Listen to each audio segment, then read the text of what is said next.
Monologue 69, Education, Kingdom 4. The primary method by which the spirit of the great harlot has won the masses to her cause is through the educational institutions of the world. Separation of church and state has enabled her to work freely within the schools of the West, without the hindrances of religious morality and religious worldviews.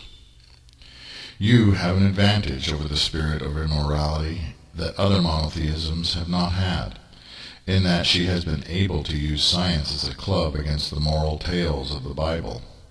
I tell you truthfully that evolution, guided by the subtle intelligences of outside agencies, divine and profane, has influenced the development of the earth, mankind, and the civilization of humanity. I have differentiated between the metaphoric cosmology of these teachings and the material cosmology of science, so that the two cosmologies do not conflict, and can indeed complement one the other.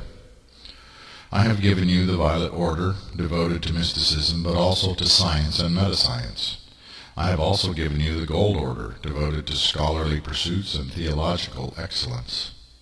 I have given you the right and the imperative to study all forms of monotheism, and many non-religious subjects as well, so as to be well-rounded and see the bigger picture of your reality from languages to theoretical physics. I have told you to blend in rather than standing out, that you might better effect change and transformation in the world. I have not forbidden the use of modern medicine. I have instructed that when you found a nation within what I have called the Kingdom Alliance, that you shall focus on space exploration and colonization and the sciences that will accompany such a grand effort. Yet ultimately, when the faith is well established, you will need to start your own schools, and homeschooling is of great value until that time. In starting your own schools, however, you should set a curriculum and a standard that traditional members of the other 7 monotheisms will find acceptable, based on shared basic tenets and optional elective courses. Angels are knowledgeable beyond the greater majority of human beings. In equivalence, you might say that every angel has his or her PhD. Yet religion has often stifled knowledge and the spread thereof, and this is to the detriment of religion. If you look at the Caliphate of Cordoba and to the roots of Islam, you will see that there was a time when knowledge and artistic expression were venerated among the Muslims, and they achieved great things in the fields of medicine, literature, astronomy, architecture, and philosophy. The religious seek to limit education because they are well aware that science will contradict literal interpretations of their holy scriptures, and that the educational culture is often hostile toward religious and spiritual thinking in general. For you, children of heaven, I encourage the lifelong pursuit of both vocational and intellectual education. Books abound, and I would encourage those who cannot by some means attend formal schools simply to read and read and read. More than reading, however, you should be observant and reflect on the world around you at all times, and in so doing you will see the patterns and the archetypical expressions I have described at work in the world all around you. It is very true that there is danger in great knowledge, for as with great physical beauty, so also with great intellectual prowess there comes vanity and arrogance. It is also true that secular humanistic school systems are designed to condition you, and to subtly remove all religious and spiritual beliefs and the moral values thereof from each student. However, the mastery of reading, writing, mathematics, history, social studies, and all forms of science are truly angelic pursuits. Discipline is difficult to maintain. Distraction is a demon. And yet you must endeavor and endure to expand and strengthen your minds and hearts. If you cannot read and write, learn. If you cannot do basic math, start drilling with it. If you do not know the history of Earth and humanity, start studying. The Roman roads are still usable, and even in the kingdom, a purified internet will continue to exist. Turn toward its proper use as a learning tool. Knowledge is a bottomless pit. But knowledge united with the expressions of agape, divine love, raises you to heights of greatness. Do not be contented in mediocrity. If you are working in a fast food restaurant, strive to master your job, studying the rules and especially the path to management. If you are a carpenter, work hard to become a master builder. If you are a garbage collector, be the best garbage collector, and seek to rise to a position where you can have a say and make a positive difference in your field. If you are truly living the 20 laws, if you are living according to the principles and the ideals I have set forth, you will be a well-mannered person who quickly becomes invaluable and trusted in whatever field you are in. Whatever you do, master it. In your prosperity, you will also enrich the faith and empower it as an entire society. Willful ignorance and stubborn stupidity should not be a hallmark of your fellowship. One of the most beneficial things that might be studied is language. In mastering more than one language, you will become more employable, and you will also be able to seek employment as translators and as interpreters. In such a profession, you will be given opportunities to travel, will make a good living without having to engage in difficult and exhausting physical labor, and you will be a far more useful tool for the faith. Indeed, in due course, a new language, based on the Holy Script I have revealed to my servant Uriah, should be developed by the members of the Gold Order as a unifying tongue within the kingdom that is to come. I would encourage you to seek to master the arts of business. By controlling the money, the beast has corrupted the whole earth, and by controlling the money and living the words, "In God we trust," you will take control away from the enemy. I would advise those who are of the proper mind and spirit to seek employment in the management of property, and to quietly take charge of public housing projects in various places. Such places are usually havens of lawlessness. They are ill-monitored, and the charitable generosity of any nation that sponsors such housing is gravely abused. Single mothers with multiple children from multiple partners move into such projects, and are then targeted by lawless men who move in off the books and run criminal enterprises out of the single mother's apartment, completely off the radar of the government officials. The management companies that oversee such properties for the governments are more interested in getting checks from the governments than in enforcing the rules and maintaining the properties. However, in becoming an on-site manager, or even in starting a management company, you will be able to use such projects as safe houses and, at the same time, bring needed positive reform to those housing projects. With a Urian manager, you then bring in Urian maintenance, and you may also quietly, secretively, provide housing for low-income Urians, simply by putting flyers up on your temple bulletin board. As there are many unregistered criminal residents in most projects, so it is that if a Urian needed a safe haven for a time, they also might be able to dwell off the grid with other Urians.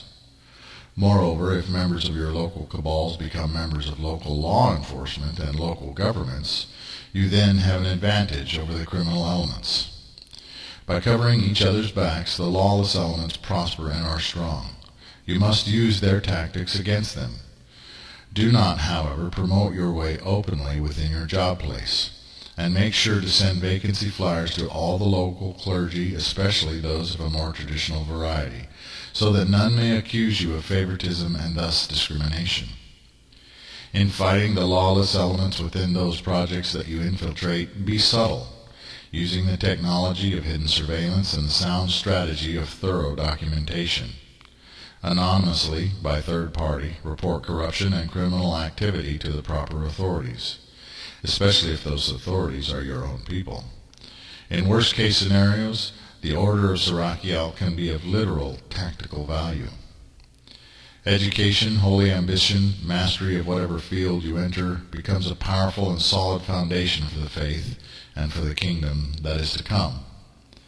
Insofar as Urian religious schools are concerned and the education of your children, it can be a very difficult minefield to navigate. The child-rearing methods of the spirit of the great harlot are producing a situation similar to that which was demonstrated in a novel known as The Lord of the Flies. Permissiveness promotes immorality and lawlessness, which will empower tyranny in due course. The seeds of the harlot's destruction by the beast. She has sought to tie the hands of religious parents so that they cannot correct or discipline their own children. A balance between discipline and compassion is, as in all things, utterly essential. There is the way things ought to be, and there is the way things are. It would be good if children did not engage in sexual intercourse and sexual deviance. It would be good if teen pregnancy simply did not happen, or could be prevented by just saying no. Yet the truth is, this is inevitable, and a wise parent ensures, through the use of birth control, that pregnancy becomes less likely. Separate girls from boys in their education, save in homeschooling, of course, so that girls and boys may thrive without adding more pressure to the condition of puberty. Uniforms eliminate class discrimination and decrease some of the competition, and produce a greater spirit of uniformity and cooperation. Where possible, corporal punishment is permissible within the faith, yet always as a last resort, and always by use of a paddle applied without rage or viciousness to the buttocks. Whenever a spanking is applied, be clear as to why you are administering the punishment, and make sure that you clear your head and heart of anger beforehand, so that you do not go overboard, and so that you are calm in your demeanor. Sports teach teamwork, but sports teams are costly to fund, and never should the education of a child's mind and spirit be sacrificed for the sake of a sports team. In matters of sports, however, I very much encourage you to focus on martial arts, because such sports, when taught correctly, teach self-discipline, personal responsibility, and measured, precise response, not to mention self-defense. Girls, as much as boys, should learn martial arts, with the mental and spiritual disciplines of the faith tailored to the form of martial arts. It will be a good and healthy thing if Urian women have the skills to defend themselves, not only against strangers but also against abusive husbands. Teach women techniques that take advantage of their greater agility and speed, different from the techniques taught to men. In the education of children, it is also important for each to learn a vocational skill, a trade, to complement their scholarly lessons. Such a trade should be of a practical and permanent nature. For instance, carpentry is a skill needed from antiquity and will continue to be needed. Furthermore, I would emphasize that children should go forth into the community where they live to do volunteer work with animals and with elderly and disabled people, to learn compassion. The inner spiritual disciplines of each of the monotheisms are very helpful for children, not only spiritually, but also psychologically and practically. Reliance on a higher power in prayer and worship, the calming power and creative skills gained by meditation, the eternal benefits of study and contemplation, the interpersonal profit of fellowship and good works. Above all, however, teach them to love God, love each other, love the earth and its little creatures, and to love themselves with a love based on authenticity, without the false pride of egotism. Reinforce good behavior by words of praise and privileges earned, and discourage bad behavior by words of rebuke and reproof, and with a decrease in privileges. Help the young to see that angels are far cooler than demons, and teach them to discern between what is holy and what is profane. I will shock you now in saying that, in future days, when the kingdom has come, that the educational system will be based on virtual reality classrooms. As I have said repeatedly, technology is not the enemy. Rather, it is how technology is used to corrupt and seduce a person to all that is low and bestial that is wrong. Indeed, there should come a time when you create your own internet, your own entertainment and media companies, your own magazine and your own news agency, each and all used for the good and positive education of people, instead of for the spread of violent, bestial anti-values and profane expressions. Virtual reality classrooms, accessed from home, using something similar to a device known as the learning machine, will cut down the cost of education and its logistical support systems, and will also provide for a safer educational environment. Home schooling and public schooling as one. Moreover, virtual reality will make it possible to study subjects in far more direct and personal way, so that in studying, for instance, a period of history, a student might actually be projected into the historical environment. Given the revolutionary aspect of this revealing, I strongly advise you, each and every person, to study wilderness survival, and to go out into the wilderness to master such arts and skills. Teaching the young to survive in the wilderness and to live off the land will prove highly valuable to the great work. Knowledge of the expressions of agape is the highest knowing and education that can be given. Note 1. The Caliphate of Cordoba represents a time when Christians, Jews, and Muslims lived peacefully together in Spain, under the so-called King of the Three Religions. It was a short-lived kingdom, which accomplished much, but its rulers became corrupt and perverse, and it fell. Note 2. The learning machine was developed in France, supposedly, and its marketers, Zygon, have made many false or exaggerated claims. However, the basic premise of using a light and sound headset device is still valid, and should be more fully developed to serve as a functional and straightforward tool for education. The exaggerated claims of the current device have little to do with the envisioned device put forth in this revealing, save that the device would enable students to see and hear the virtual environment in a more direct fashion. A more improved concept is called the virtual cocoon helmet.